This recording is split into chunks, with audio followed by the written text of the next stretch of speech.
Good evening, Mona. We are live. Happy Wednesday. I was going to say happy Sunday, but Wednesday, Jeanette. It is Bradley, our Wednesday. how, Yes, it is. how you Huh? doing how you doing today? Good, actually. It's been a stressful week, but I think it's Wednesday or a hump day, as they say, and Yep. hopefully the rest is smooth sailing. I do have a couple of events, art events that I'm juggling, but that's always a good thing. hmm hmm That So, means you're making money, doing business. Everything's good. and that is the good thing. That's right. And I love March, actually. I love the month of March because we're shifting out of the cold going into, Yes, yes. and It was a right now it's not, yeah, the weather is not disappointing it these. was a beautiful it was a beautiful day this morning. Nice, brisk, very nice day today. Yeah, really, really nice. So tonight, Mona, we're going to connect some stories that, might seem a little bit unrelated at first. I don't know if you recall, but that racist group chat involving the president of Turning Point USA. Uh, Uh, uh, and well, this is in Florida, FIU, mhm. Florida Atlantic University, and then, of course, and y'all, I just need y'all to follow us. But the Epstein scandal and the powerful people that are connected to it, we're gonna talk about that tonight. But also the role of the intelligence agencies like the CIA. And I'm going to tell you, Black folks, we have a long history with intelligence agencies in this country. Mhm. But then there's also the military industrial complex and the billions flowing through defense spending. I mean, billions are flowing through defense spending. And I hope people are really paying attention to that. But also, the last is the political influence of lobbying organizations like APAC. You, a little while ago, we knew nothing about APAC, right? No, I would say a few years ago, APAC, what's APAC?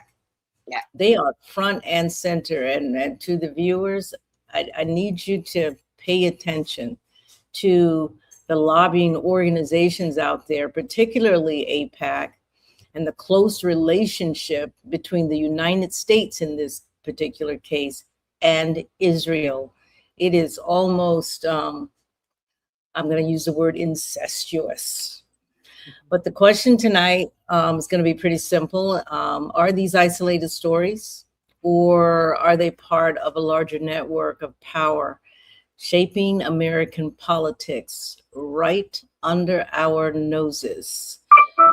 So, folks, I need you to stay with us, and it's going to be a good show.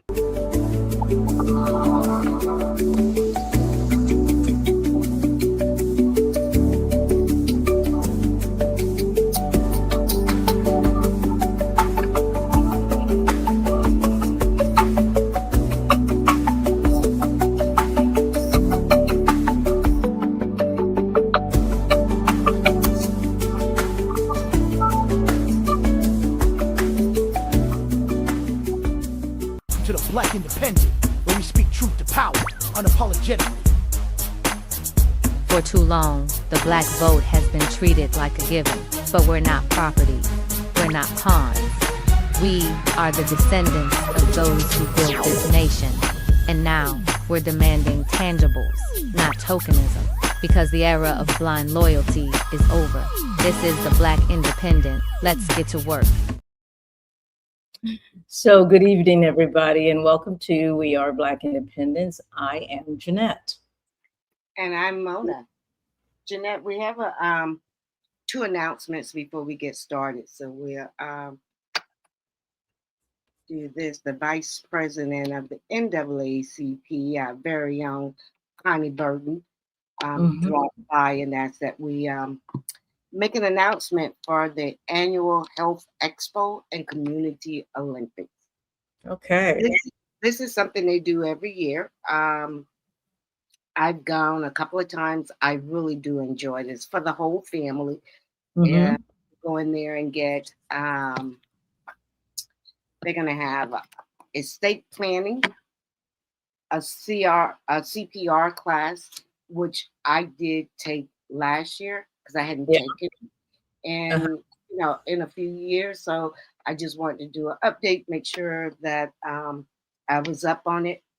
Yep. Diabetes, mental health, healthy eating. And this year they're going to have Fitbits for the first, I believe they said 150, maybe 200 people who signed up Ooh. for this. So it's really good. It's a fun day and it's for the whole family. But if you go on their website or you look in our comments, you'll Mm-hmm. be able to get all the information you need to do. And this expo is in March. Let me see, it's March. Oh, March the 28. 20th. Yeah, March the 28th.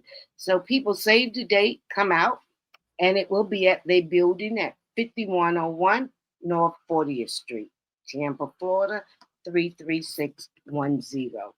Yeah, So folks, I did put it in the chat, so there it is. But again, this is something you want to attend, especially if you're in the East Tampa area. Um, things are happening in East Tampa. and particularly, it's something for all of us. And this year when I noticed estate planning, Mm-hmm. which we all need to be able to take care of before the time comes. As you know, my mom, when she got ill in 2020, we quickly had to make sure we get everything in place for Yes. for it to run smoothly. Um, when our loved ones, pass on, and we don't have these things in order, probate eat up anything you have, and this stuff to last. That process lasts for years. So it is Yeah, just better to get it taken care of. It's something we all know we need. We all know that we come here. The only thing we guaranteed is what? Death. that's But it. we sometimes don't like to, discuss it, and we need to discuss it to make it easier for the people you're leaving behind. Mm-hmm. But Absolutely. we'll, Absolutely.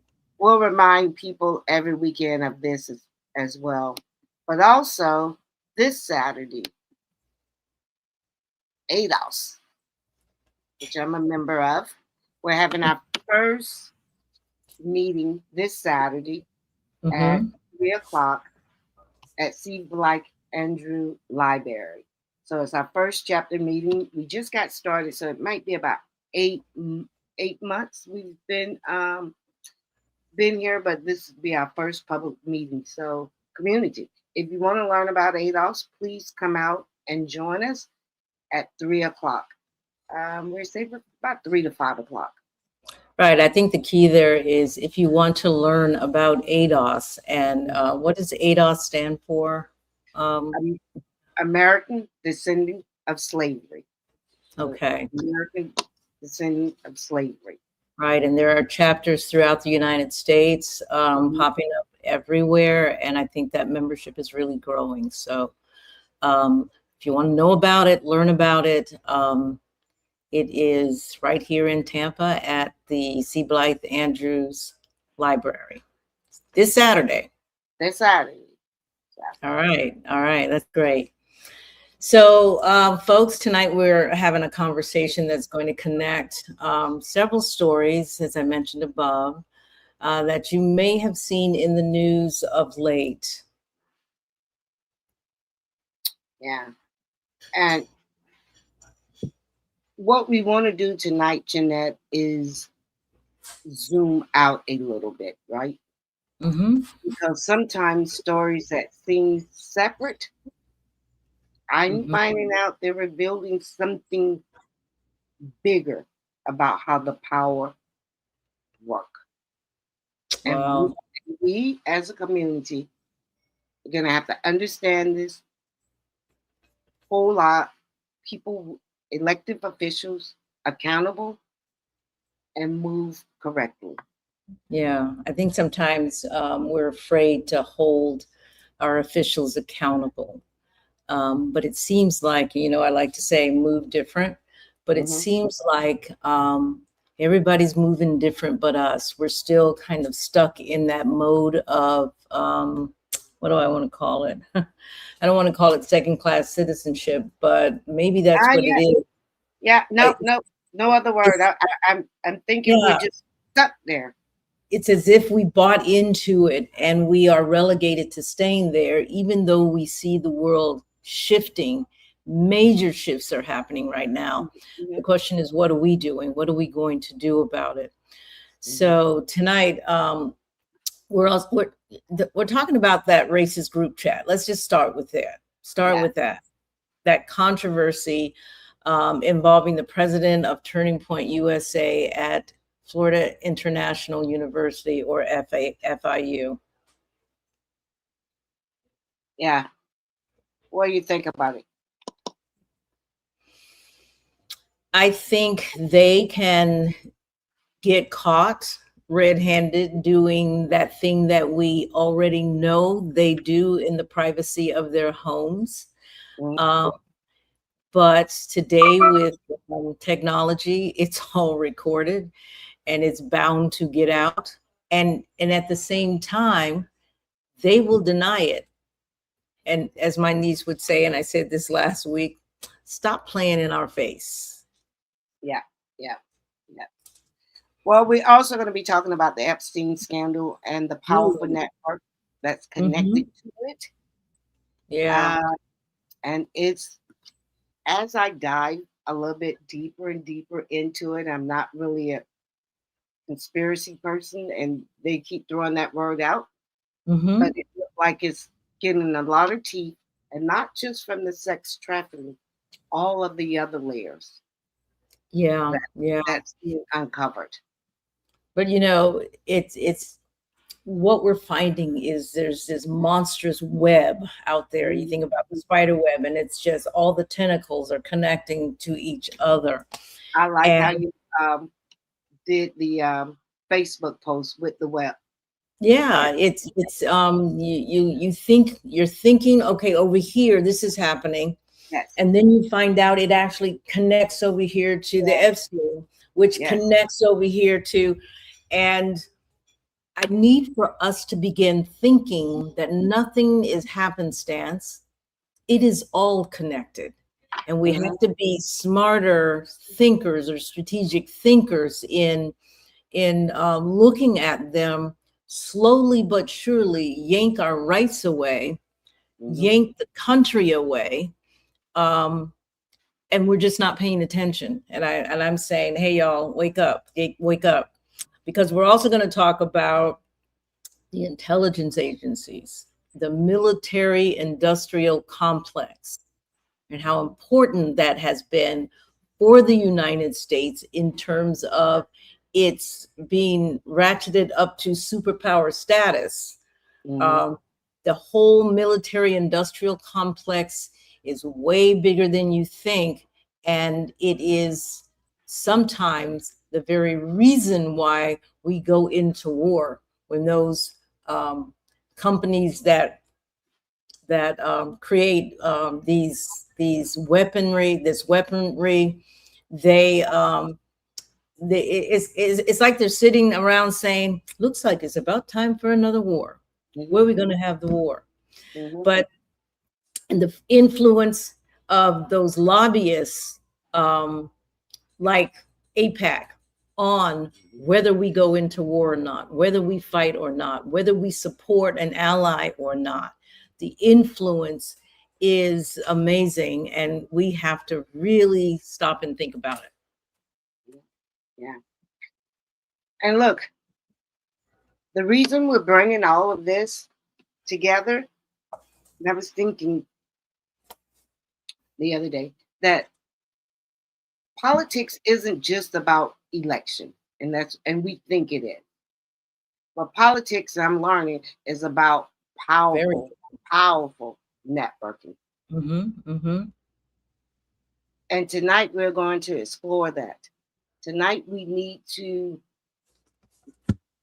and I wonder sometimes at our local level, do our politicians understand what really was going on? And I'm talking about the Black Caucus, because if they knew what we're finding out and they did not warn us, did not stir us in a different direction, I'm going to have a real problem with that. And to say that we have elected a whole lot of idiots, and I want to come up with another word than that, but I'm not a wordsmith, so I can't think of one right off the top of my head. But the go ahead. But as you even talk about the Black Caucus, and our politicians, I don't know that we have politicians. Politicians are generally bought. Not all of them, but a great deal of them are bought and paid for, and are generally carrying water. And this is where those lobbyists come in, for those organizations or groups that actually put them there. So when you say our politicians, even those in the Black Caucus, you really don't have anyone who's speaking for you, who's warning you about what's coming down the pipeline. And that's one of the realizations I think we have today. Do we really have representation in Congress? So what do you think the answer is? Because we can't continue to go on as we've been going, and to find out the information that I've been finding out, to know this stuff, and to say, you know what? Oh, well, there's nothing we could do. Then what is the point? What is the point when we do all that we do, particularly in the Black community, right? These fights could get so during election time, so downright dirty, right? We have known people our whole life, and we fall out. Right. When the politician isn't going to do what we want them to do anyway. So what's the purpose? And then we will get people saying, for the 90 million people who didn't vote, they get blasted out for not voting. The 95% that did vote, voted, but you don't get anything for your vote. So what's the point? You're asking, I think, a real critical question. And I hope that as we go through this section tonight, or this podcast tonight, that we could maybe by the end answer that question in terms of what is the point. Because I think as I see more and more the Trump administration's antics to make it more difficult for everyday citizens, especially those in large urban areas, where the Black folks are. There's a real focus on stopping mail-in ballots and limiting the terminals and voter ID restrictions that will become even more strict, and trying to pretend that it's all about integrity, when every last one of us knows, even the Republicans knows, it is not about integrity. As I think I heard a commentator say, the SAVE Act is a problem, is a solution that's looking for a problem, right? Mm-hmm. So I think that it is only going to get worse. And it may be harder to answer your question. What is the point? Why do I even want to try voting? Because if I am married and I don't have a passport, now I have to either go get a passport, or I have to go get my birth certificate changed to, or something. I don't even know if you can get your birth certificate. Of course, you can't do that. But my driver's license changed to my maiden name. So it's the unnecessary hoops that even the most committed MAGA person knows is a setup to make sure that everybody can't vote. And I think that we need to realize as a country, there has always been these obstacles. There has always been this faction that was pushing toward limiting the participation of certain groups in elections. And now it's front and center. We could see it. We could see it on our two on YouTube and TikTok and whatever else. Back to your question, what do we do? Yeah, because in my opinion, everything you just said, I'm always in the middle and say, well, when the Democrat had the part was in office, how well was your life? Yeah. Now I'm asking you a question. How well was your life?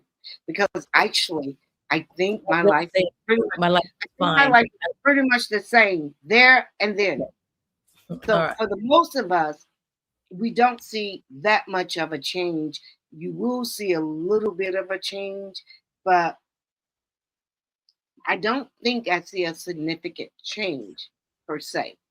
Now, what Trump did this time, what should piss a lot of us off is pushing back all your DEI stuff, that kind of stuff, removing books, trying to erase our history, taking down, want to move all the slavery stuff away. So, other than that, I think the reason why a lot of people Biden don't did a see change significant from one thing. administration, for example, to the next, I mean, Yeah, change I is think Biden did gradual. a significant thing to raise Yeah. us up, to uplift us. Right, but change is generally gradual when one person takes over somebody's mess and it takes them time to improve it, or one person takes over somebody's improvement and it takes time to really screw it up. It's hard for the average citizen. And right now, I think we have a lot of below average citizens, but it's hard for the average citizen to make the connection to the person in power's actions and directly what's happening on their kitchen tables and in their car tanks and so on and so forth. We have typically been unable as a group, as a people actually, to intelligently analyze that connection, that direct connection. And politicians have taken advantage of that, especially the Republicans have taken Sure. advantage of that. Sure. And really fairly quickly, because they knew that he only had 4 years. So he really came in here hitting the ground running, which Biden did not do. But let's get started with the story that sparked this conversation. Okay, you said Biden did not do. I'm not even going to touch that with a 10-foot pole, but I just want you to know I heard that. Okay, because he didn't. All right. And I understand he only had. Talk about it because I don't want to get us off track. But all right, let's go. Let's go. So at FIU University message, how about this? From a private group chat connected to Turning Point USA leaders was leaked. And the message was shocking. Yeah. But now they all over the internet, all over social media, they're saying the message was shocking. It's not shocking to me. It is not. These are 18-year-olds to 21. Somebody in that group was 34 years old. I mean, I don't think I was shocked.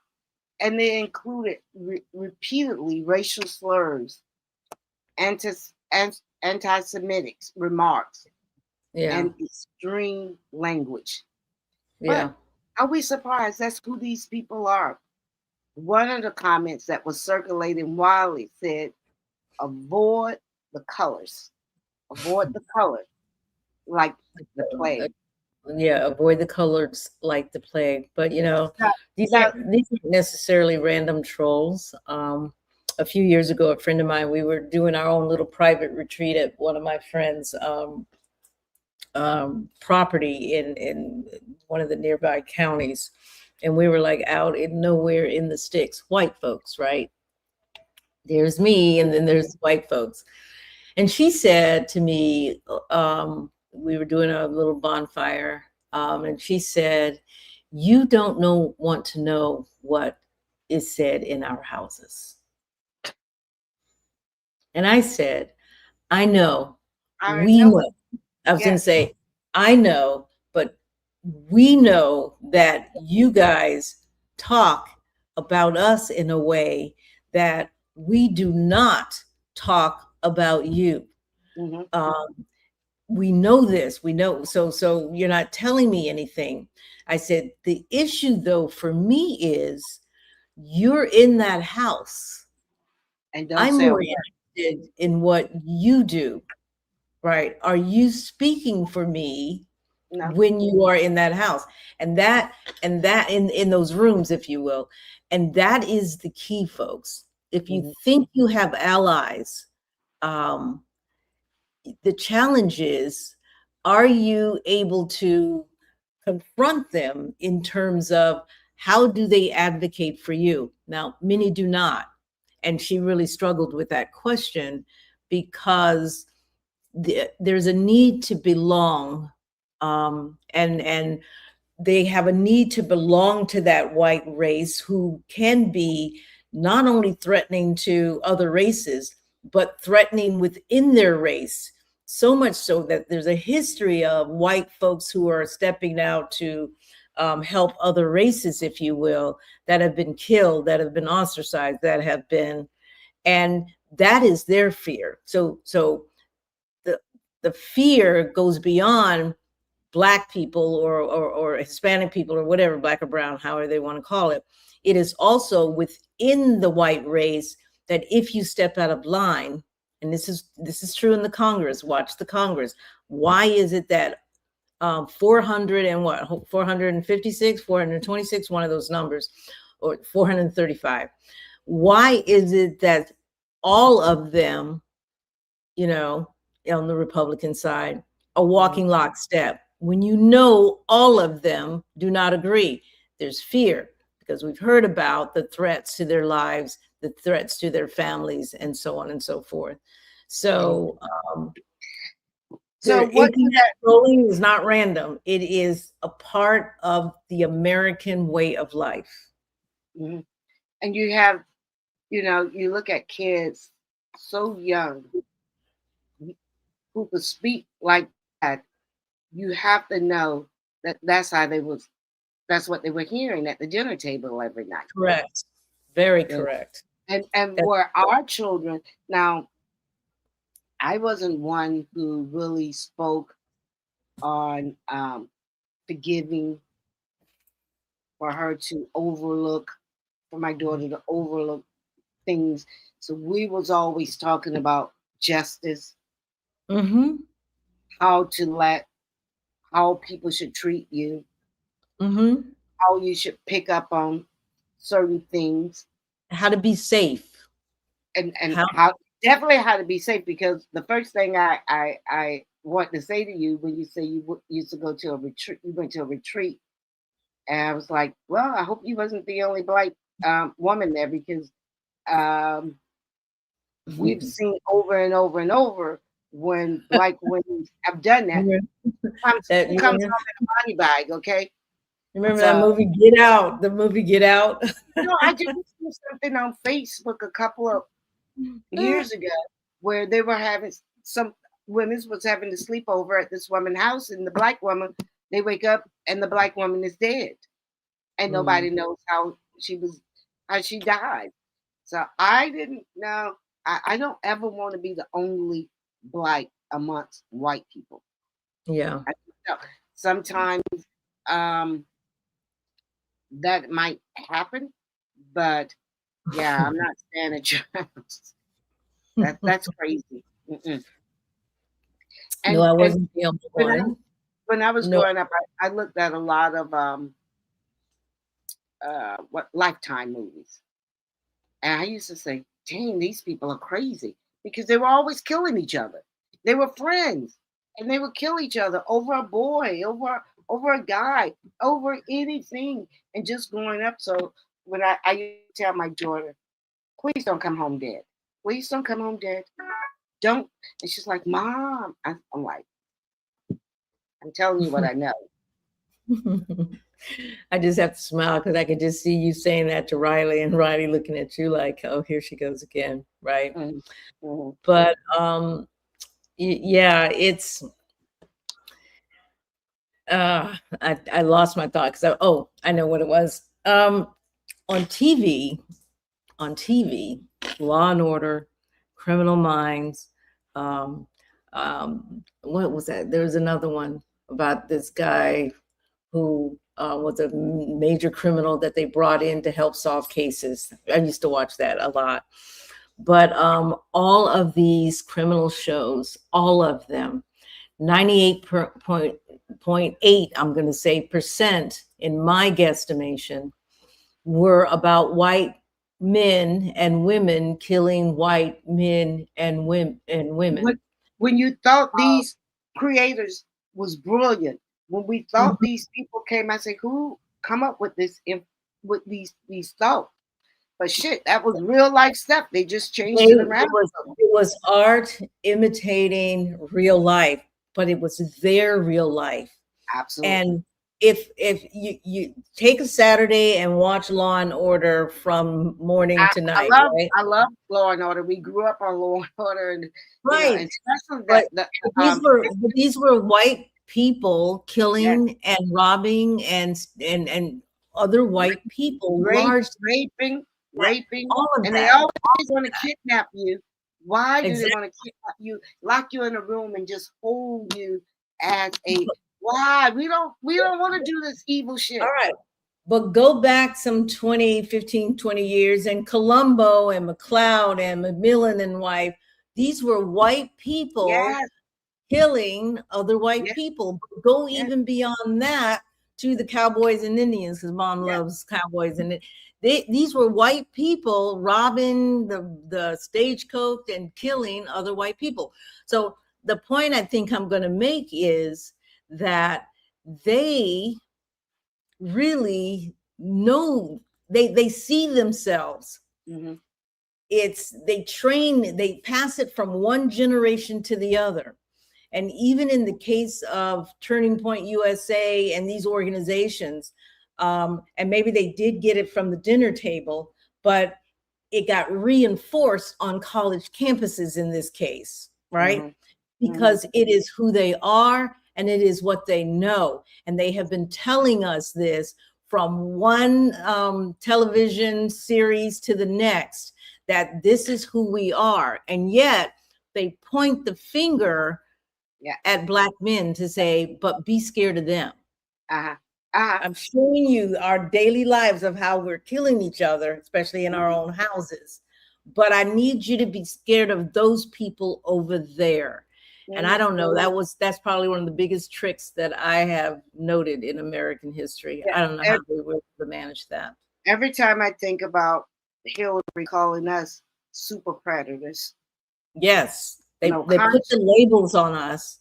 The mhm, labels are on us. no But the empathy, no television shows we watch tell us a different story. absolutely. No, you don't see us doing this kind of crazy ass shit. We have empathy, a conscience, we have morals, we have character. I don't understand how we have allowed them to write this narrative, and we have now Exactly. have to change it. We have now have to And say, now we have to change it. like Lamar, y'all ain't like us, and we definitely ain't like you. And we're not the same. And I think that when I see Black people trying so hard to assimilate, Yes. To and what? some of them do so successfully, because when when somebody gets killed or unalived, as they're saying now, and you see it pop up on TV, and they used to say, "Oh, black, black, black, black," right? And then somebody made an issue of that, so they had to stop saying black. So now when it comes on TV and I hear, "Oh, somebody got murdered," blah blah blah, I'm like, "Dang, hope that ain't a black person." Or you can come sometimes say, "That's not a black person," because that is definitely not a We, black. we, we can almost tell by the narrative how they Exactly. said if they're not showing anything. And I tell you, every time I'm turning on Facebook, all I'm seeing is white men Right, raping white right. white men raping, being pedophiles, killing their whole families. Just a couple of weeks ago, I just saw this white woman who killed herself and her two Mm-hmm. children. And Yeah, but we see this all the time. And I'm yeah. seeing so much of it. I'm like, We've dang, seen what? it, but we've never labeled it. We've never No, labeled what no, we've seen. We've never yes, sort of quantified that um, you guys are not like us. We are not like you. hmm Um, and I think that's the bottom line. And Turning Point USA, this whole mission to recruit um, college students to support this very anti-Black position. And yes, he was talking to Black people too. And yes, Candace Owens was a part of that. But when I talk to you about assimilation, there's a sickness to that assimilation when a Black person assimilates into a culture that hates them. And that's the hmm bottom line. And Turning hmm Point USA was definitely that. So I think the question becomes, what ideas are being normalized in this or in these political spaces? Um, how are we normalizing even a Turning Point USA? Let me say this when I say it. A holiday for Charlie Kirk makes no sense. no sense. Charlie Kirk being put into, I guess his when he died, they're making him into a hero because they make heroes through the stories they tell about their people who there is no story, so they Fairy make tale. It's made up. It's Santa give me Claus. a hero they have that they did not make up. Right. They have none. And and that is their great white hope there. Um, you Gets know, realized. the thing with Turning Point is what I don't understand, like the Black Caucus definitely here in the state of Florida should Hmm. have the governor shut down um that organization on the campus. If not, expel it altogether, because I bet we couldn't be at FAMU when a Hmm. chat like this came out with Hmm. those kind of conversations if it was reversed. It couldn't happen. No, it couldn't. You had the president of FAMU for Black History telling the law they want to do a Black History program that they can't use the word black and they can't use the word woman. What the hell are you Yeah, talking about? right. They did get it straightened out. I will say that they got it straightened out. But even the fact that you can't, these people could think they could do and say whatever they want, we should have a lot of pushback to the governor about this. And this Yeah. is why, whenever Charlie Kirk Day come out, none of us should be celebrating, honoring it. And as soon as a Democrat get in office, that got to be one of the main things we reverse. It has to be reversed. No, I'm I think serious because these days are at least they can't tell you, they can't give you one quote that they like mhm, about this man. They can't give mhm. you one sin that he said, and anything that we say he said, oh, you took that out of content. Oh, you took that out of content. Well, tell me what's in content that you're going to put under his name. Yeah, yeah. What would you put under his name? Again, it doesn't matter. It doesn't matter. They are going to build a hero out of absolutely nothing. Um, that's what they always do. So the issue is with these college students and this new generation of races. I don't know. They're building them. Um, are they just immature college students, or No, is no, this that's too easy. something that reflects something deeper in our political culture? And are they training and raising up that next generation to maintain where white men are on the top, white women are sort of in that supporting role right under them, but black men and women are on the bottom? Is this their way of maintaining that social status or that racial hierarchy that exists not just here in America, but worldwide, but definitely here in America? Mhm. I think the latter, because I'm not going to say, are they just immature? What did you say, teenagers? Hmm. College What did you? students.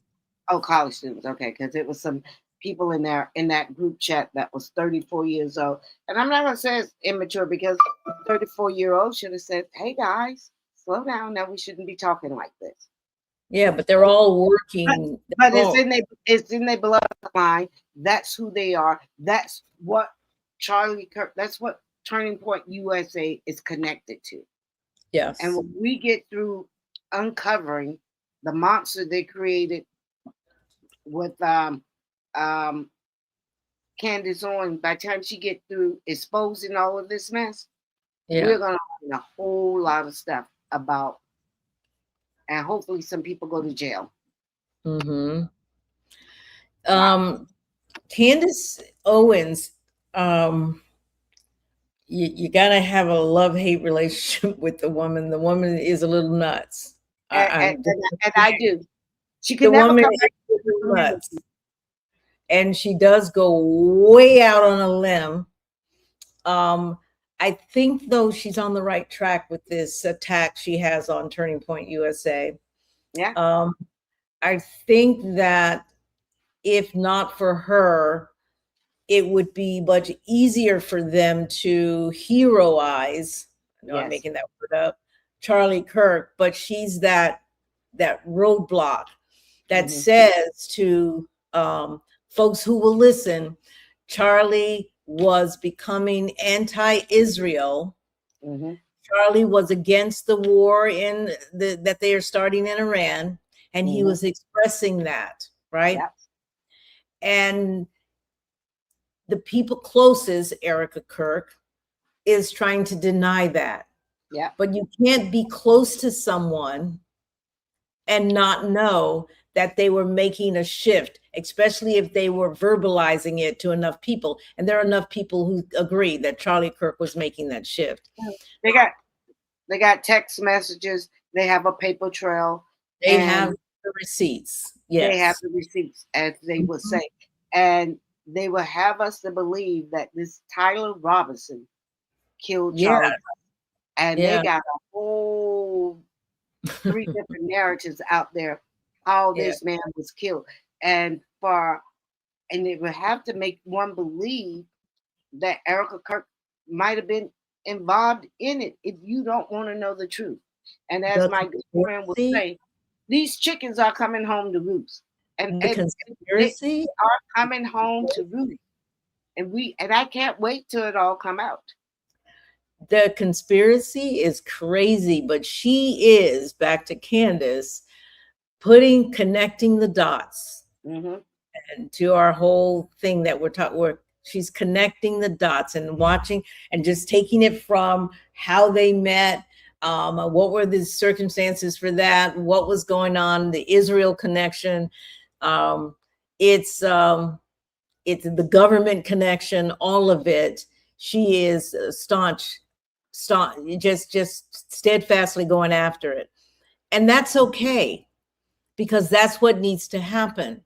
Sure. And folks need to pay attention and stop being, I hate to use the word sheep, but Hmm. stop being so sheepish in our approach to what's happening to us.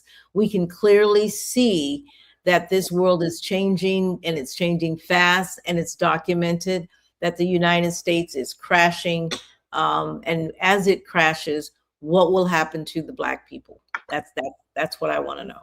That's what I want to know. And they, Turning Point USA, are trying to prepare that next generation of who takes over to maintain the hierarchy, to be the ones in control in the future. And we just need to pay attention to that. What's our plan? Yeah, So see, let's that's the problem. I keep saying, what's the plan, Rodney? Do we know the plan? Do we have the plan? and he says, yes, go to the He says, NAACP. Huh? he says a plan. I don't Yeah. know the plan. NAACP, just go to their page. They have written out a plan, kind of like Joe Biden's plan on his campaign page before, one that he never went back to after he was elected. And then everybody has a plan,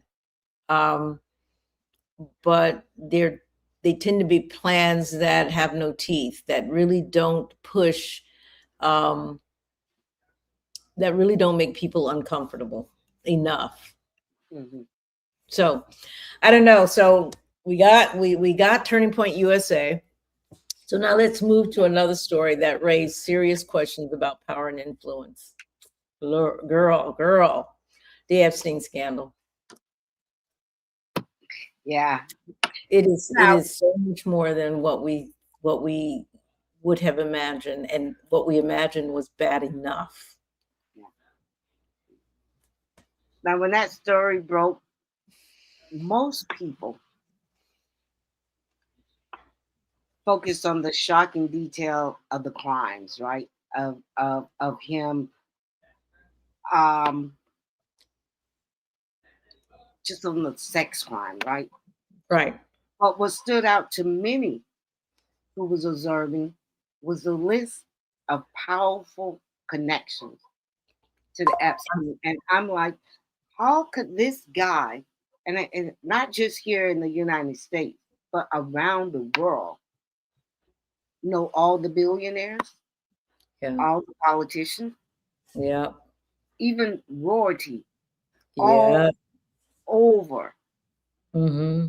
And how could they allow him to have that much power over them? He didn't necessarily have the power over them.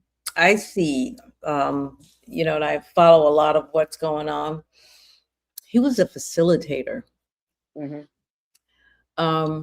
As But we know, what's even about him to be the facilitator of all of these powerful people? that's a really good question, because where he started, white men in power look for certain personalities and certain talents, and it doesn't have to be book smart necessarily. But in his case, I understand when he was younger, his job, the job that he got was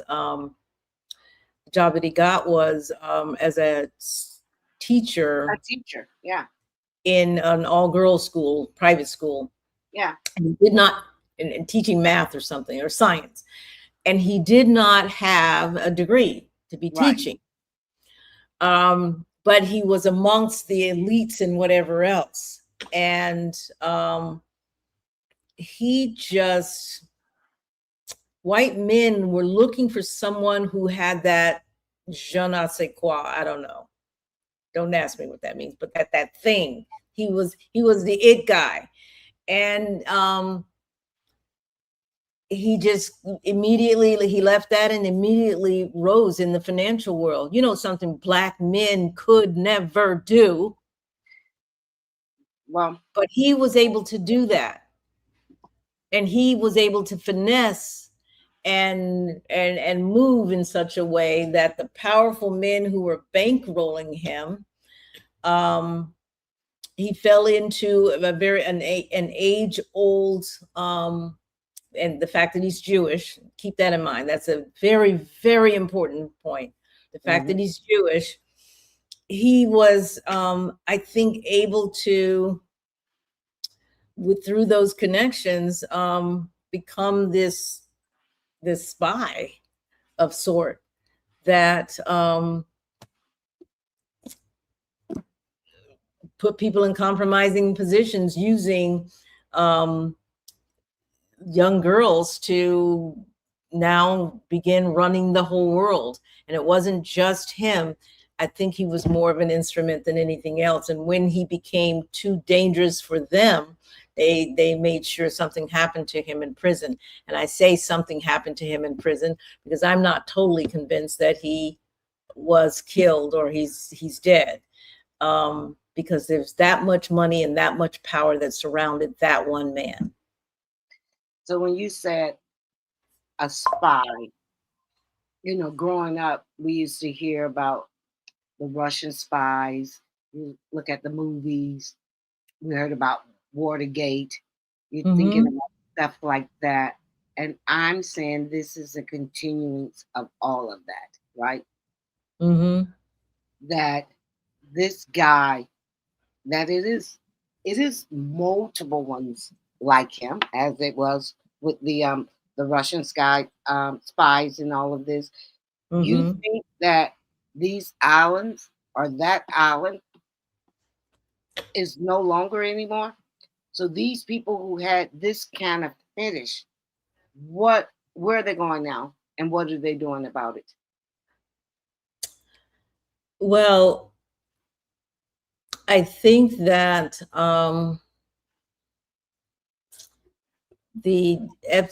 yeah. I don't know that I want to say, well, it's all over, but it can be. You think they could just stop? It's like a drug to it's a sickness that these people have. Yeah, but I don't mean it's all over. I mean, on an individual basis, if you have a fetish for little girls, you have a fetish for little girls, right? And if you're not caught, you go on and you find ways to satisfy that. But this was more about power, and then putting a little girl in there, and putting that idea of that a man's fantasy. They love younger women, way younger. So it's exercising that and being able to overpower and then get away with. But at the same time, there's a risk factor that it's kind of like jumping out of a plane, a perfectly good plane, with a parachute that you don't know if it's even going to work, but you want that high of that risk. It's like climbing the tallest mountain, just you and a pick and your shoes that can grab. It's like that. I'm not going to do that. I'm not going to take that kind of a risk. But there is a certain element, especially at that level, that are willing to take those risks. And when they do, and they're filmed and what have you, it is a system of blackmail that is running the world, right? Your question, well, has that all stopped? Not necessarily. No, it hasn't stopped. Because the fetish has always been there, because we Black people women understand being raped by white men, and being also bred to be fancy girls for their fetishes, and their white women knew of this kind of stuff. Yeah, this stuff has been it's a part of the American system. Yes. And at some point when it became illegal, they moved on to little white girls, and white women again looked the other way, right? And I don't know what you know, what you don't know, but what I know is that ring was way too big, 1,200 little girls, to for folks to not know something. Yeah, right? They knew. I'm going to go out on a limb and say, I'm assuming that Hillary Clinton knew, that Melinda Gates knew. You knew. You knew something wasn't right. You knew. And the fact of the matter, I say they got little sleeper cells, as they said. I like that idea. Iran have sleeper cells in the United States. These people it's probably hundreds of men like Epstein, but he was just the one that was over the top. Mm-hmm. But um, I saw a video and it was too long. I couldn't figure out. Oh, the one you sent me. I couldn't figure out how to shorten it to get the Yeah. points that we needed. Because Mm-hmm. that guy said that it is thousands of hours. It's not just the one he had. Yeah. That it is not over. That they will continue to do what they're doing. But here's my question. We can move on to the next subject. How Mm-hmm. would you feel if you knowing that these people in the Epstein files had done the same thing? Now, I'm not sure who these two brothers are. I think they were called the Andrew Tate brothers. They just Right. got convicted, I believe, today Mm-hmm. for some of the same stuff that they were doing on the island, and Yeah. they are going to jail. They probably pissed somebody off, and they're going to jail. So, how would you feel if I'm going to jail, but let's say Donald Trump has done the same thing and he doesn't go to jail? See, that's where I would have a problem. And when I'm on Facebook every day, all of the Trumpers who I see get arrested, but they leader don't have to go to jail for doing the same thing. Right. How would Right. you feel about that?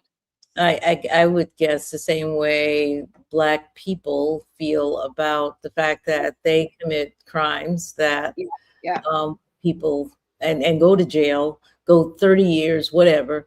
That white men go, if they go to jail at all, it's maybe for a few months Okay, or so a year they or say two, what we saying, a 18 to 20. two-tier Huh? system. They saying what Very we much know. so. Very Okay, much so. okay, Very much okay. so. All right, you asked. Okay, God damn it, Jeanette, you're just a genius. You answered. Yeah, because I kept saying to myself, yeah, I would have a problem with that. But okay, Mhm. you're right. That, I mean, that we live that life every single day. Every single day. Yep. Hmm. The, Yep. and the fight that I want, I think I'm going to bring that up in the third segment. But I want the people who we really put in office to fight that fight, the criminal justice fight. Those people that really fight that fight don't don't last in office. Okay. Your fighters do not last in office. There's a sense of being conciliatory, um, compromising, and doing as you're told. That seems to be more the type of politician that's successful. Um, and I'm hoping that we are realizing that and openly rejecting those types of politicians, especially when they are Black, us, when they are Black. The problem, again, I will say, is if they're running statewide races um, and they get through, they will not last. Well, even if we start local, and I think of our Representative Dinehart. I remember when she. Yeah, but she wasn't running a statewide. She was No, running her I think district. even if we start locally, she she was fighting the criminal justice, and she Hmm. did that all the way through. She Hmm. got where Black women's, maybe just women's in general, and I can't even Hmm. imagine this. You're in prison, and you're pregnant, and you have to leave to go to the hospital to have the baby. They you're having the baby, and you're chained to the bed. She got Hmm. that law where that was taken off. She did some fighting, and if we just take small steps, she did. She was getting people released. We won't even fight for even small stuff That's that true. Yeah. affect our people right here in the state of Florida, the prison system. So she really did that, and I that is just one thing I like, and she stuck with it all the way through. Yeah. Yeah. I think I think if we can get things passed, it's what they let us get passed. Okay. And when it becomes really consequential, especially if it dissolves dollars and cents, especially if it involves us gaining any modicum of power, it gets stalled and generally it's taken off the table. So we tend to have to go for the low hanging fruit, but the low hanging fruit truly doesn't move the agenda enough that what we're fighting for in terms of a woman having a baby in a prison that goes to the hospital and has to be chained to the bed, that should never happen if we take care of things way up front. I agree. And they don't want us to do that. And that's the kind of policy that I think is going to be necessary. And that's where your fighters come in. And that's why your fighters don't tend to make it beyond 1 to 2 terms. But here's the problem with that. When, particularly if you living in a blue state, and I don't know how they prison system, and I'm sure they probably the same all the way around. These laws need to be changed state by state and by presidents.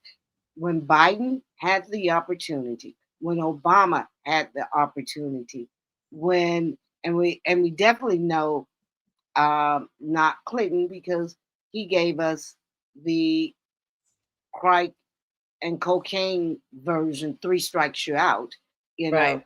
So we just don't push. We can't ask the Republicans to do something that we can't make the Democrats do.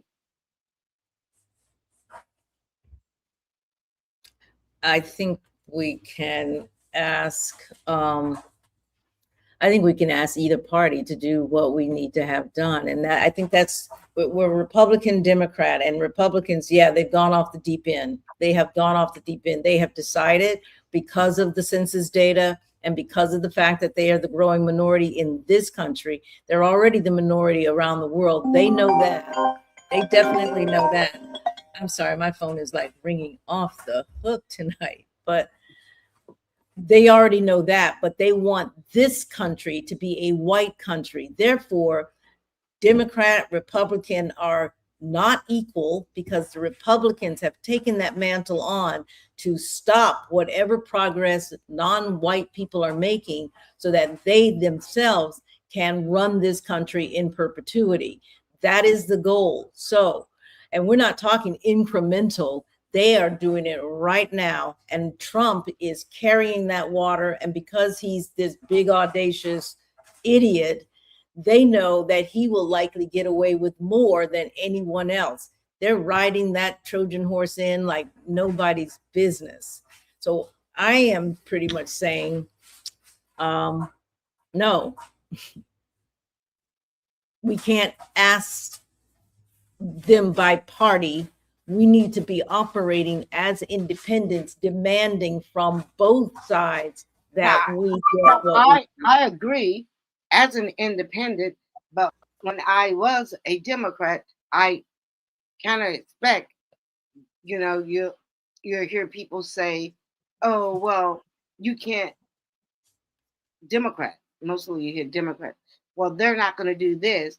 Well, when Biden had the opportunity to do what he needed to do with the George Floyd bill, that was the most that he was going to get at that time. He had the House and the Senate for 2 years. Could have did whatever he wanted to do. But he had the House and the Senate. He had the Senate, but he had 2 undercover Republicans on the Democrat side who had made a deal in the back rooms that they were not going to do anything to move his bill back. It's his job to get it done. You cannot care, but the reality of the situation is, we as voters put anybody in that's wearing a D. That makes no sense. That's why I'm saying, watch Tallarico, watch what he says. You do not know what kind of Democrat he is. He may not be good for Black folks. And I'm going to tell you, a lot of the conversation is that he's moving to garner Hispanic support and is okay to leave Black votes on the table if he can grow the Hispanic. And if that is the case, where does that leave Black voters? So Black voters need to be aware that it's not about party per se, although we know that the Republicans are idiots because of the agenda that they have. But we need to look at the people and how do we push for an agenda that works for us, especially in this new iteration of what I believe America is going to become. It is not going to be the same. It is not going to be the same. So let me ask you this question. If that is what Tellerica is doing, saying, I'm going to not focus on the black vote, move and see if I could get the Hispanic votes, what is our option? Because you're not going to like mine when I say, okay, then the black vote need to go to the Republican Party to say, no, you're not going to dismiss us like that and think we're going to be okay with it. Mm-hmm. But we're too afraid to do that. And Yeah. I'm saying if we have to sit in that for 4 more years, then just sit in that. But we have to be able to show the Democratic Party, if you want our vote, here's what you're going to have to do. Yeah, but back to the fear thing, we are afraid. Afraid of We what? are- Afraid of what? They've been living there for 30 years under a Republican senator. So what are you afraid of? We survive. We got to stop saying we're afraid. We're not afraid. Well, we are afraid. I'm gonna say it because we are. We move in fear. We do not move with any assurance. And when we do, when we have the boldness that, let's say, a Jasmine Crockett demonstrated, or a Jamal Bryant who said, "No, I'm not going to go the way that you want," or a Cori Bush, and I can name a few others. I'm not sure what Al Green was doing with the sign, and you know, they do some kind of things that are maybe you could have talked to black folks, but you know what? Black folks aren't together. So you have to kind of play with the white folks. And when they don't like what you want, they're ready to throw you out because he's in a draw. He's an incumbent that's in a draw for his race in Texas. I think that we just have to know that our fighters are not, I don't want to call anybody out, but they are people who are not afraid to stand up. But when they do stand up, we can't throw them under the bus. We have a tendency to throw them under the bus. We do that even here locally. I know folks, a lot of you get out there and are like, you know, in your face. You will have a tough time running for office, especially if it's statewide, right? Or citywide. You will have a really tough time running. And a lot of us will not vote for you because you're not, you know, you're not the right flavor, if you will. I see that all the time. We stray away from the flight. We stay away from the fighters, and we're looking for those who look more like them, act more like them, talk like them, dress like them, all of that. And don't get shit. That's not what you need. That is not what you need. And it might have been okay. It might have been okay in the past, but it is not what we need moving forward, knowing how aggressive and openly these Republicans are. We need fighters. And they have fighters. They're putting fighters. They got fighters. And we don't need someone who wants to be submissive, quiet. Yeah. And if you're quiet and you're a fighter and you get something done, I'm not saying how one should fight, but mousing isn't going to work. No, it's not. But we look for mousy. We look for quiet. It's kind of like the kids in the class. You go in the classroom and the little boy is all, and I do in my program, I have one little boy that is just wonderful. He never says anything. He smiles. He's just great. He does what you tell him to do. He's quiet. And then there's this other little boy who's also smart. Both are smart. But I tell you, he makes you pull your hair out. But you don't want him to be like, the other kid, but teachers do. They do. You don't want him to be like this other kid because this kid is your future frontline fighter. This other kid might be in the back room pulling the data together, but this kid is who you need to develop and use those skills and that extroverted energy to move an agenda.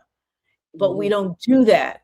We praise this kid and we denigrate or diminish the talents of this kid, and he ends up in whatever. But we do that to politicians too. We do. We do. Yeah, we And do that to politicians too. another thing, what we do to politicians is we think they walk on water. Mhm. We think they're Mhm. God. And I know a lot of people do that with the preachers as well. Mhm. Mhm. They think they're above them. Yeah. Yeah. So we don't demand stuff because we think, I don't know, we think we I don't know. I don't know. I don't know. All right. We're gonna get into this next group. Mhm. Intelligence agents and the influence that they have. What do you So when I was coming up with this, another dimension of power that rarely gets discussed Uh-huh. publicly is the role of intelligence agencies. And when we hear ICE, is this the first time? I really just put what ICE was, the border control people. Mhm. But ICE been around for a long time, right? Yeah, since maybe September 11th. They've been around for a while. Yeah. Yeah, And they said that Obama deported more people through ICE. he did. I knew families that were split up. Mhm. And so did Biden. It's just that Trump is a freaking idiot. Yeah, but they Trump, used a process. They did not just take people off the streets. They took people off the streets, but these were people, and they went through the process. So yeah, it's not the same. It is not the same. and I know, it's it's unjust, but I was saying that one to say this is that I think that Jasmine Crockett and the Black Caucus might have made a mistake Hmm. to really push back or be the mouthpiece for ICE, Yeah. right? Particularly since this has been going on for, like you said, 2011, Hmm. where I mean, their voices was very loud. This was what they wanted to die on, and the Hispanic or those groups really did not show their appreciation. Right. Whereas whereas they could have been focusing more on, in my opinion, the criminal justice system. We have so many these people who they were fighting for can't even vote. Right. So to me, it was as if they were they was fighting for something that was, I don't know, safe to fight for, Yeah. or because they won't never want to do any heavy lifting, like you said. We got people that look like you, me and you, our brothers, our fathers, our sons that's in prison unjust. Hmm. It would seem to me that you will fight for that. It would seem to me that Jasmine Crockett them should have been pushing Biden. Maybe that would have riled up the Black community. Maybe that would have made more people vote, the Black and brown people. Yeah. But I think. fighting for somebody who's really has done something illegal, to me, I don't What's the know. what's the really have done something illegal? Well, if they came here illegal, Hmm. that's something illegal, right? Okay, I just want to be sure what what we're talking about because, college And the, kids, and the fact that, they graduate, they don't go back, they overstay their visas. There's a lot of people, well, black yeah, people, and I'm not. candidates Yes, for I'm not that. talking about those people either. I'm not. I'm really not talking about those Well, people. that's illegal. You said illegal, so I went But I'm with talking illegal. about who came here. Like they said, they want to get rid of the criminals, the um, rapists, or things like that. Not someone who the Democratic Party said they could come over here and now want them to leave. I'm not talking about that. Yeah, but you got to talk about all of them. You either follow the rules or you didn't. Yeah, true. And so if that's a standard, if you came here, that means you are illegal, then that includes all of them. Mhm, Right. Right. mhm. And I think that that, in my opinion, Trump used that to get a lot of folks voting for him, and then they created narratives even within the black community of shipping people from Texas into Chicago to get the black people riled up. The level of manipulation is so sophisticated that I don't know that the average American has a chance unless we move different in some way that allows us to get a better narrative out. We don't have one, but they do, and they weaponize everything in such a way that when I hear black people talking about the immigrants, it's like, who's picking those strawberries? Not you. You know who's picking those oranges? Not you. Somebody is doing it. And the country has basically um, survived on that labor for a very long time, So who was right? picking it before? They've always been out there picking. We used to pick that stuff, but when we had no jobs in education, so that was a long slavery, and No, I'm then talking about after slavery. and After then slavery. and then sharecropping, and Mhm. then those people started sending their kids to colleges and schools and blah blah blah and what have you, and then the I'm going to say the Mexicans, but they were coming over and they were doing sort of day work and then going back home on the border. There was always this mutual sort of exchange, and then all of a sudden in the maybe 70s 80s it became criminalized, and the Republicans began using it against the Democrats, and by the time it came to Trump, they were raping and killing us all here, and all of a sudden everybody's scared.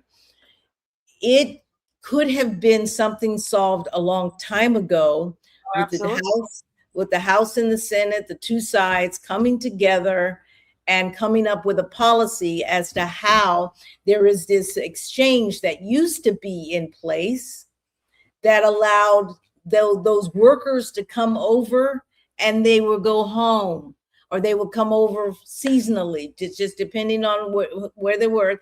That was an arrangement in the United States that got killed for political reasons. Wow. Yeah, so it's all political, and it's like it used to work, but Absolutely. it's And this is what not I'm working saying. because They the use, politicians decided, no, we need something on the Democrats, and they went for it, and it's gotten worse every single year. yeah, that's what I'm saying. They use this every year, every presidential year. But still, meanwhile, millions of black citizens are dealing with police issues, sentencing disparity. Yeah. Yeah. And very harsh incarceration is, like I said, that's what I really did like when Diane was fighting um, for that. hmm But you know, yet they want to fight for and representing Cunningham in North Carolina um, during the last race. She wanted to, and the Democrats didn't like this, and they voted her out over this, right? Because she wanted in her um, city, she wanted the local police to work with ICE. Yeah. And she thought that was a good idea. I kind of agree with that as well. Instead of Hmm. having, because every agent work together. If it's a warrant out for you from somewhere in, let's say, another state, Hmm. they will call down and they think you here. These other agents going to work together to make sure they can execute the warrant. Correct? Yeah. Hmm. I mean, we're doing this already. I don't understand what we out there fighting for. Well, Now I I know we don't understand. like how they're doing it. We don't like how they're picking up the people, Hmm. but I don't know. That established years ago when ICE was, when they created ICE, okay, interagency collaboration to do whatever the goal is, and that goal is to look for the criminals or what have you and deport them. All right, simple. But that's not what's happening today. So for her today to be advocating for that kind of relationship is not does not make sense, because we know that ICE is not functioning in the way that ICE needs to function, Oh and yes, that's further terrorization of brown and black people. No way. yes.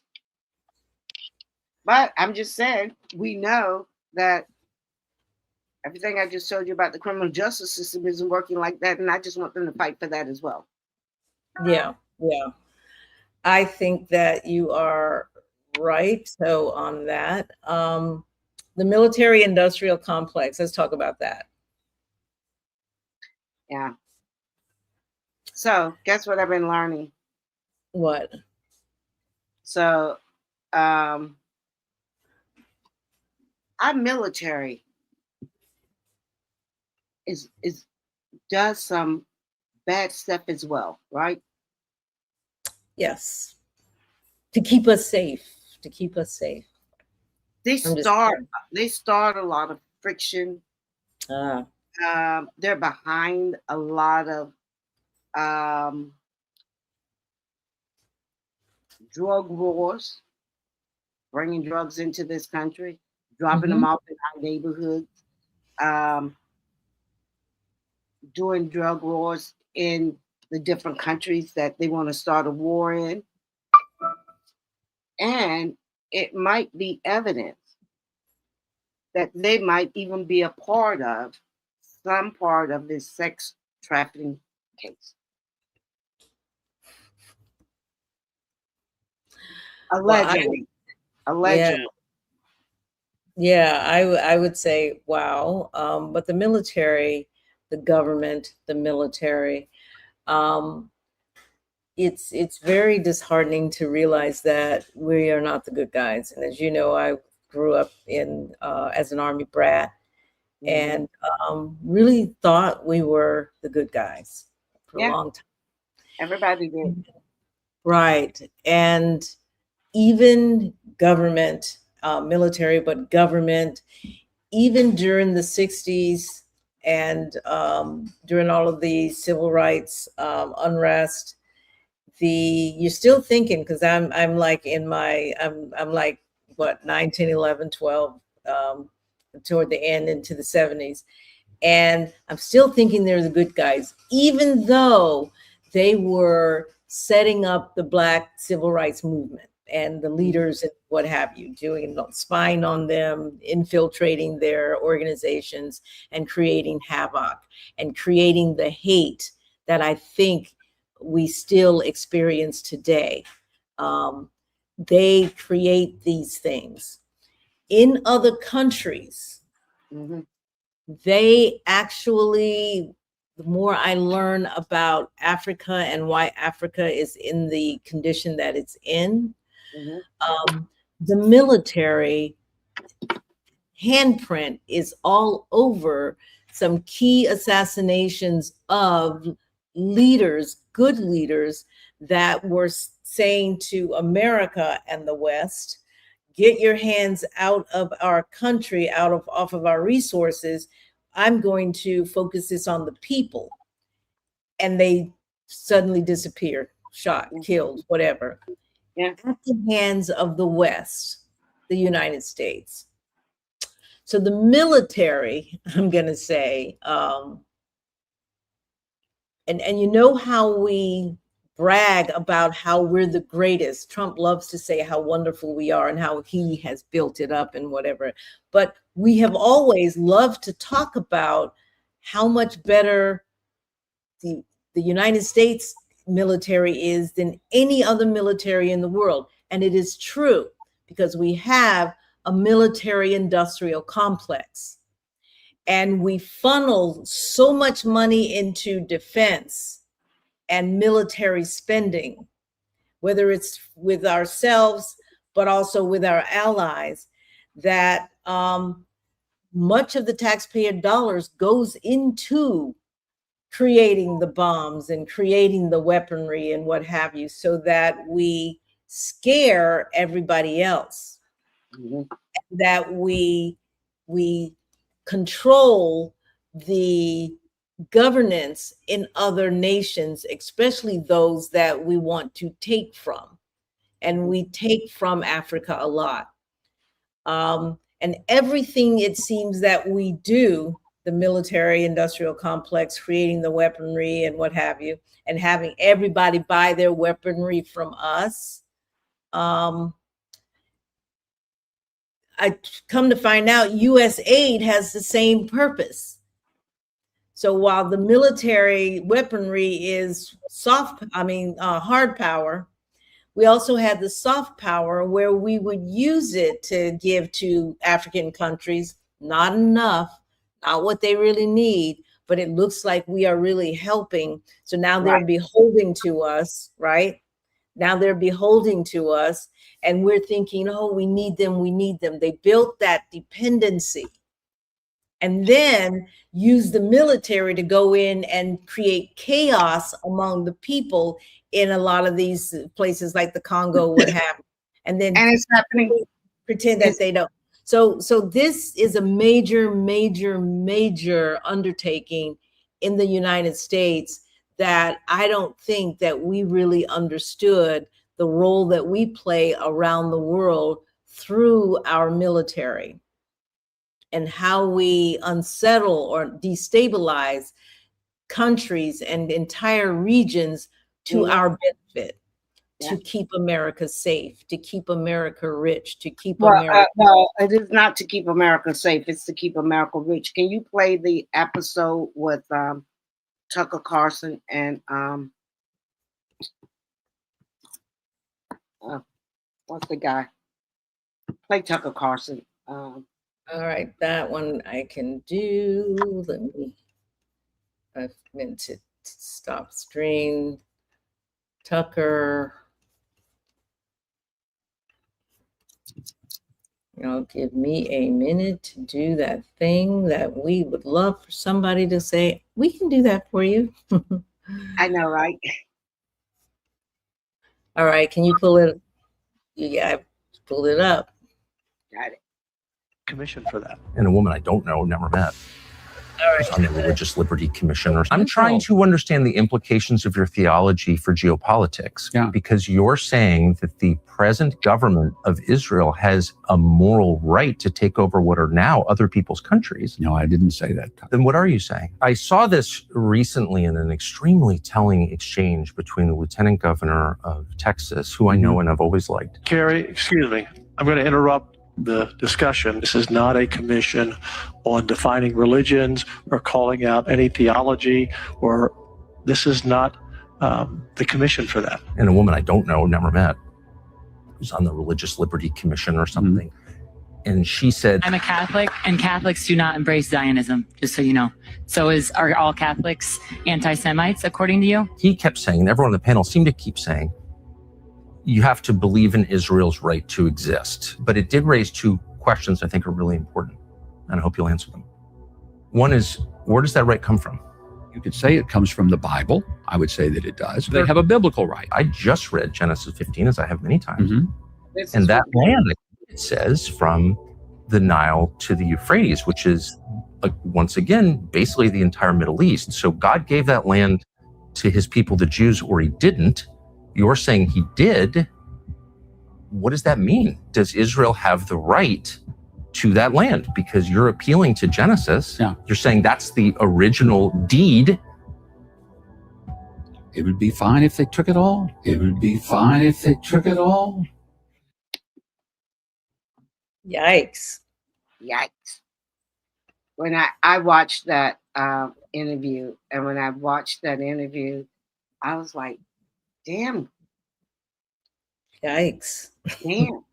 So I don't know what, and why are we, the United States, fighting this for them? And why have we been fighting it for them almost 30 years now?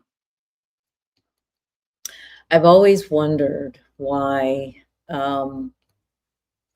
it was more egregious to, or you got in big trouble if you said something against the Jewish. Even as I was growing up, I noticed that if Black people said something, white people said something against Black people, yeah, that's really bad and whatever else, but you move on. But when you said something that was anti-Semitic, it was really, really bad. And I didn't ever realize that. I did. It was like, after Jesse Jackson, because yes, that's definitely that's the first time I really, and then I didn't really pay too much attention. But my father, you know, I can remember when we was growing up on 15. It was a corner store on like 22nd, and we used to go there. He'd say all the time, "Oh, they're gonna just Jew us out of all our money." Well, I didn't know that was offensive. yes. So I learned when Orlando said that. Now, of course, we don't want to be offensive if they find it offensive, and we have to say, okay, just like when we say when you use the N word, that's offensive, but they continue to do it. But they would try to destroy your whole freaking life. Oh, and if you Your say entire life. that Yes. is crazy. I'm not, and I used to be really sympathetic when I used to love looking at the movies of Hitler and all of that, and just say how awful those people was to do that to the Jews. Mhm. But the Right. Jews now are doing worse to everybody else. That is true. But you know, it's something to just kind of look at in terms of the whole anti-Jewish movement has been a part of the American culture for a very long time. Most people just didn't notice it, but it's always been there, that we,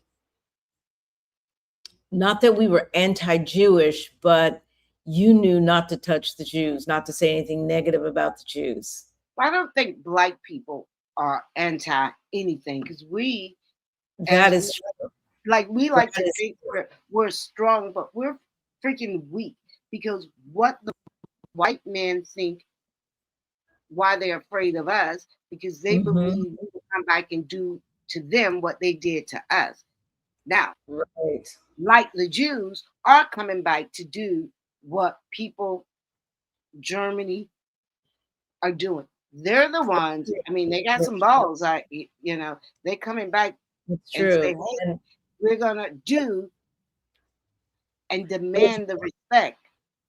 but if you look at what happens here in America in terms of Hollywood building the whole concept of the American dream, I understand it's very Jewish influenced. Yes, Everything is very Jewish influenced in terms of what they thought the American dream would look like. And then they, of course, used Hollywood to put it into all of our homes, to put that idea of what being American is. It is heavily influenced by the Jewish community. and then they They're get mad. very much part of They get what mad United when you say that. today. They're getting I mad know when you they say do. that. They get And, mad when you say and it's the anything truth. that connects them to owning anything. If you say, oh, the Jewish own this and they own everything and the Jewish control everything, you get in trouble for making those types of statements. It's a negative. I mean, the Harvard the Harvard president gets fired.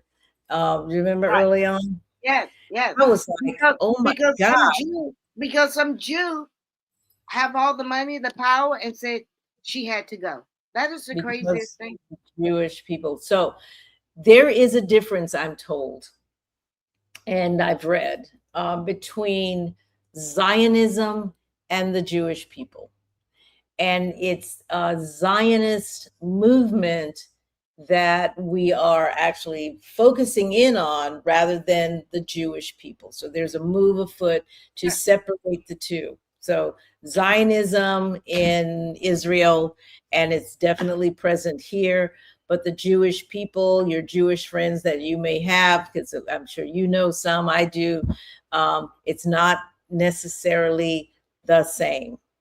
So people are saying, okay, I'm not talking about the Jewish people. I'm talking about Zionism, or I'm talking about the Zionists. Huckabee is definitely a supporter of Zionists. Lindsey Graham is definitely a supporter of Zionism. And that is what they're doing in Israel. I don't know if they're more so supporters or employees. All right. Because they're bought like little bitches. This guy could not sit up there and be a Christian and think it's okay that they could go into the Palestine and mow the lawn whenever they want. They don't think that that Israel now could take over all of the Middle East. I mean, we're going to have a blood war around here. Do you think these people are going to just let that happen? They have conditioned us to think that it's the Muslims who are the problem. Yeah. No, I think it's Israel who's the problem. It definitely. Yes. That's becoming the growing consensus that it is Israel who is the problem, but Israel or the Zionists have invested so much into the United States in actually developing who we are, but they have their tentacles throughout our politics.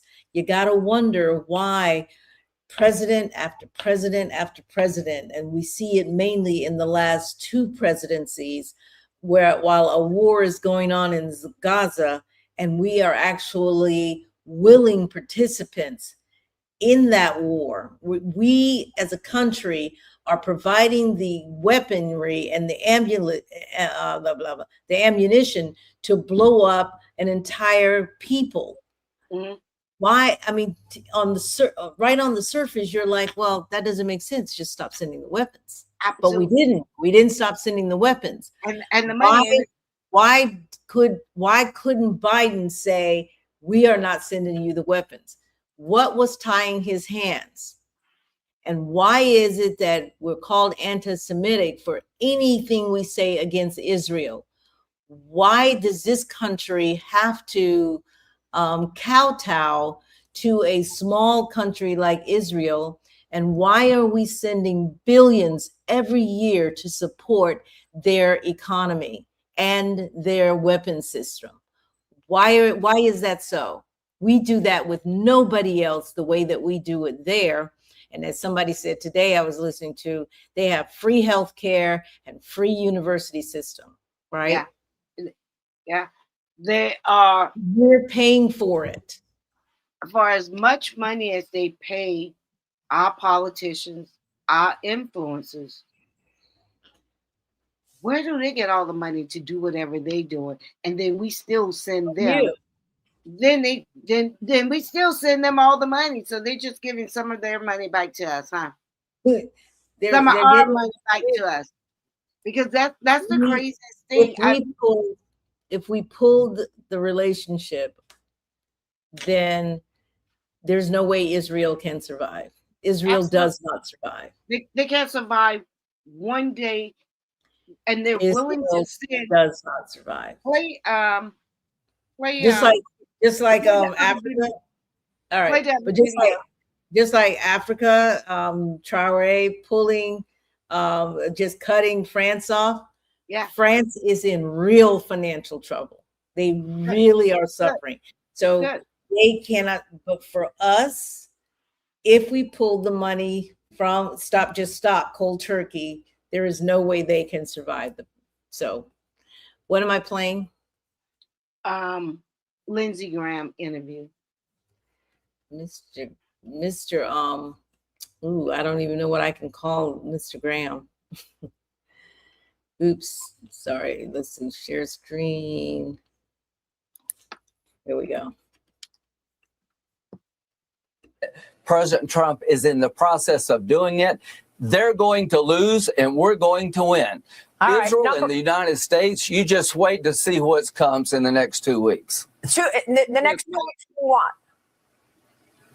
We're going to blow the hell out of these people. This regime is in a death row now. It is going to be on its knees. It's going to fall. And when it falls, we're going to have peace like no other time. We're going to have prosperity unlike anyone could ever imagine. Peace brings prosperity. You can't do it by talking. The Democrats criticize this operation. Okay, we get them. Sounds like a little 7th grader, a little pussy, I would say. We're going to have prosperity, and that's what these people, and they're willing to kill innocent people, innocent children. He has no children, no family, but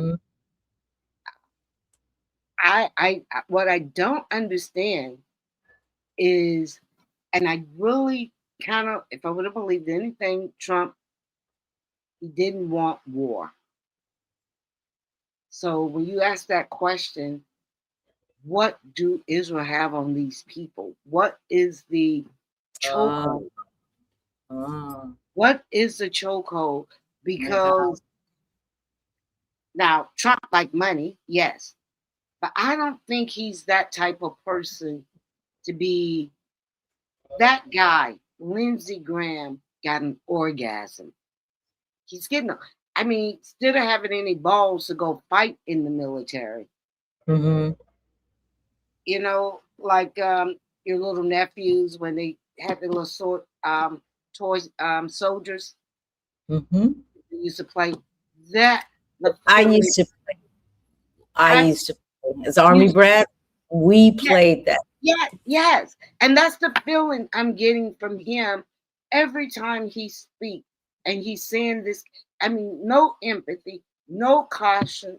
The real predators. They're the super predators. And we let them, and we think we should look up to these people. He's an evil, evil, evil individual. Yeah, I would agree with that. I think that a lot of us are waking up to how America actually functions. And as you said, as we said earlier, trying to tie in these seemingly very different events. If you look at it, especially from what is going on right now in Iran, in our joint relationship with Israel, everything has led up to this moment. Israel, Zionists, want to really take over the region. They are using the United States, right? And remember, Israel has been very instrumental in, not Israel, but the Jewish people, in creating the culture of what it is to be American. They are very instrumental, and our own movie studios and so on and so forth. But the military that we have built up, and the relationship, and the Epstein files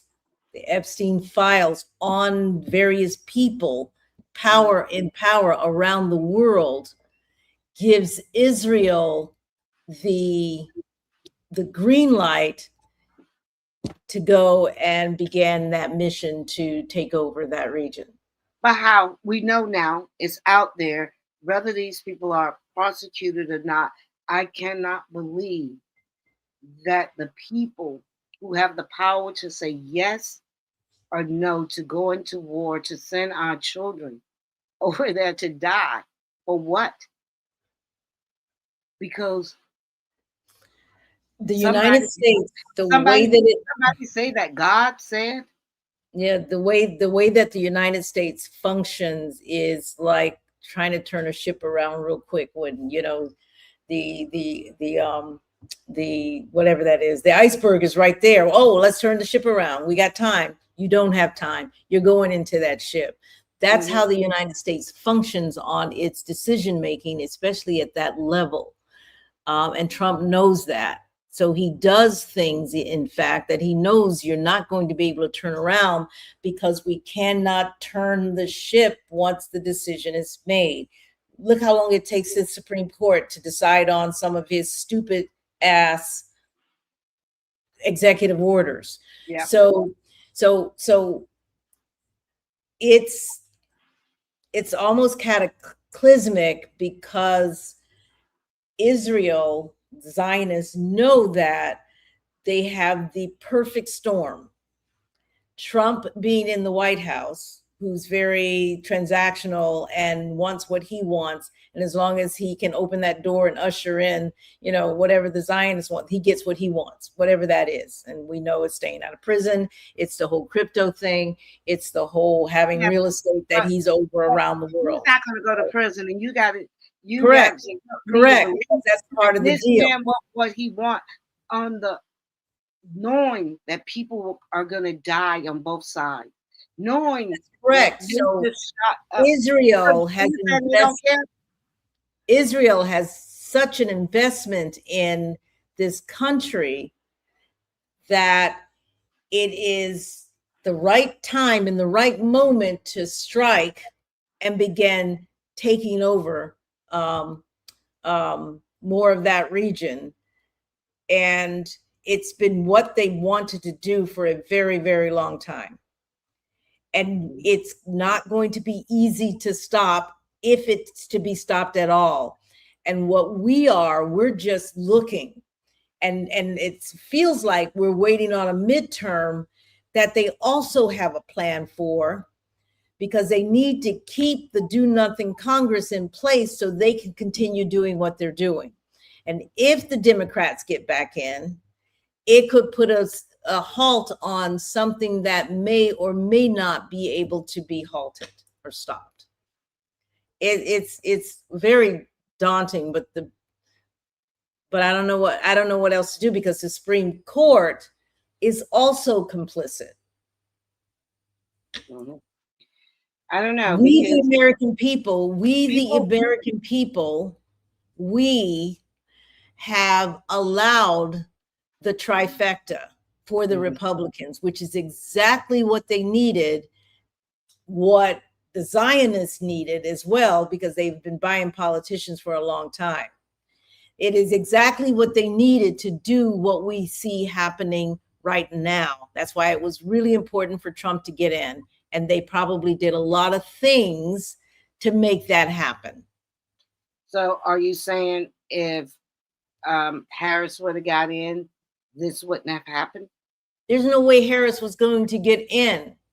I say if she would have got in, it would not have happened to the extent. Since they own all of the politicians. It would not have happened to the extent that it is. It wouldn't have happened as it's happening, because I do believe somebody wrote that from one administration to the next is pretty much the same thing, just different flavor, right? But it's still meeting its end. It would have been slower and different, because the fact Harris lost because she couldn't say, you know, I'm going to stop this, you know, not send any weapons or whatever, the ceasefire thing. She couldn't say that she was not going to be supporting that. And she couldn't say that because they're all beholden to the Zionists. And that's a scary thing. And it may have been slower, and not as, the wheels may not have been as greased as they are now. So you like a slow death, a fast death. See, I prefer a fast one. okay. I don't Yeah. want to suffer. I don't want to linger. Okay. All right. So here's what I think. I think that, and it's 48. I think that Trump, We'll answer Trump, that it, next time. well, yeah, Trump being in place is what is supposed to be right now, because that's the only way Americans will wake up. It's the only way Americans will wake up. It's the only way Black people will wake up, right? Well, we hope. And I understand why you said that, but it's when you see a Jasmine Crockett that maybe a while ago, because it was like, you can cool it down a little bit, Jasmine. Maybe she doesn't need to. And maybe we should be moving away from the high assimilated Black Democrats to someone who's ready to get on the front lines and fight. We need the Malcolm X's of the world. We need for us, even outside of politics, to get politicians in place, come together, put politicians in place, Black, white, or indifferent, who are ready for the battle we are facing. Right now, we are not in the battle.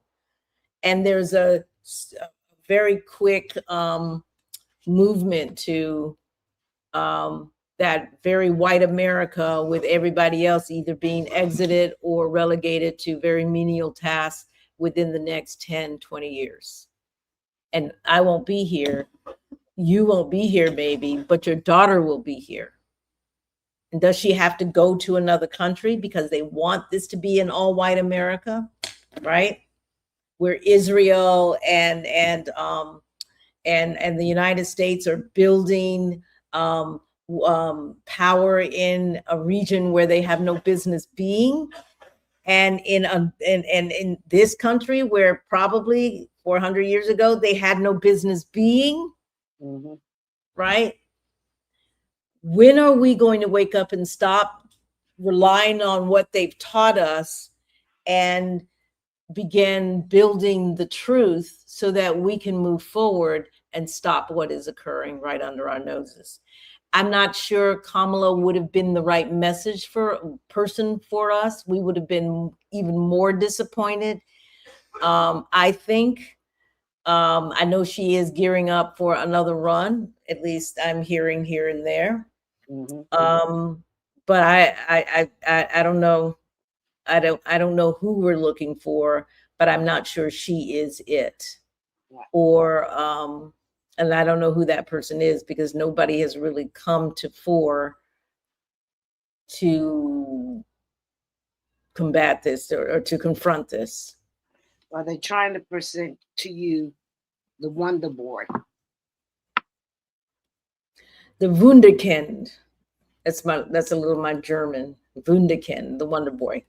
So, and no, I can't speak a lick of German, but I knew a word here and there. After 3 years in Germany? But yeah, it's quite a situation, and Black people are just moseying along. We're just moving along, and we're just taking care of the little issues that are local. And I'm not saying that's a bad thing, but you must be conscious of the issues that are national, because right now Trump is trying to nationalize the elections where he gets to control what's what. And if he does that, then, as he said, not me, that Democrats won't be able to win another election for decades to come.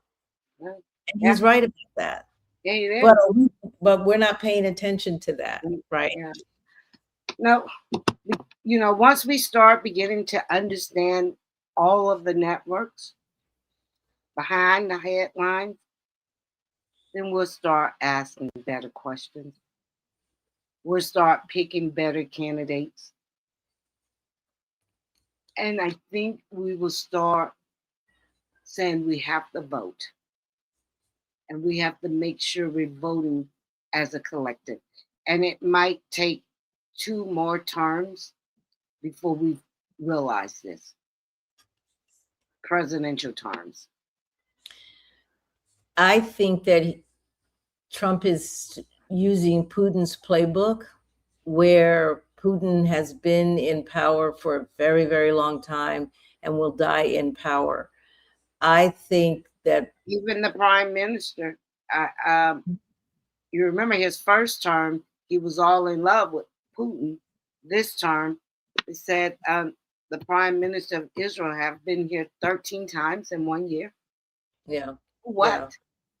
yeah. But when it comes to electing, it's going to be called democracy, you guys, but they're putting in place a democracy or a democratic process or an election process where you can't win. You can never win. And even though he's not long for this world, the Trump doctrine, not even the Republican Democrat, not going to matter what, because he's not a real Republican. They know that. You Right. know that. He knows that. All Christian. Right. He is running a Christian nationalist platform that is focused on making America white. And that is it. Because if America turns in the way that the census data tells us, then there will be no, and they already are claiming Europe is being, overrun by people from other countries. Mm-hmm. If that happens, then there is no real nation that they will control. And they do not want the United States of America controlled by Black and brown people. And they're doing everything they can to make sure that that does not happen. So you got to wake up to that. That's all I'm saying. I mean, we're using military might. We're going on college campuses. We are and indoctrinating young people. There's so many things that are happening all at once, all over the place. We blackmailed a whole lot of people through the Epstein files. We are at war with Iran, and nobody really understands why. 7 different countries. Huh? We're at war with 7 different countries. Well, whatever he says with that, he just likes to. But the point is, all of these things tie in together. Yeah. And by November 3rd, 2026, if we are able to vote, and I don't mean all of us won't be able to vote, because if you're living in rural areas, your vote is safe. If you're living in urban areas, it's a good chance you have been removed from the rolls, or you don't have the right documentation, or you don't have the right location where you're supposed to vote. There will be so many things that occur where there will be millions and millions of disenfranchised vote. And the Republicans have always said the lower the turnout, the better for them. Mm-hmm. This is key. This is going to be key, a key election. Well, this was a great conversation, and we need to, of course, keep having it. I want to remind the audience once again, ADOS, American Descendant of Slavery, is having our first meeting this Saturday at 3 o'clock at the Steve Blake Andrew Library. If you're available, please come out and just hear what the organization is about. Yep. Jeanette, you got 2 minutes. Actually, I'm not even going to take those 2 minutes, because I usually am panicking and if I'm in the mid-sentence and my time is up. But great conversation as always. Thank you so much, Mona, for your commitment to making sure voters are informed, or at least having the conversation. You don't necessarily have to agree with the positions that we take, but we need you to be thinking about these things, right? We know you have your daily lives, but these things are happening that will impact, if not your life immediately, definitely the lives of your children. So we are Black Independent, and until Sunday. We're going to have a interesting show on Sunday. It's going to be a 2-part. We're going to interview a candidate, Quentin Robinson, who's running for District 3 County Commission. And then we're going to talk about how we feel with Target, saying that we're no longer boycotting. So that's going to be interesting on Sunday. That is going to be an interesting. I'm going to look forward to researching that one. So everybody, ciao. Good night.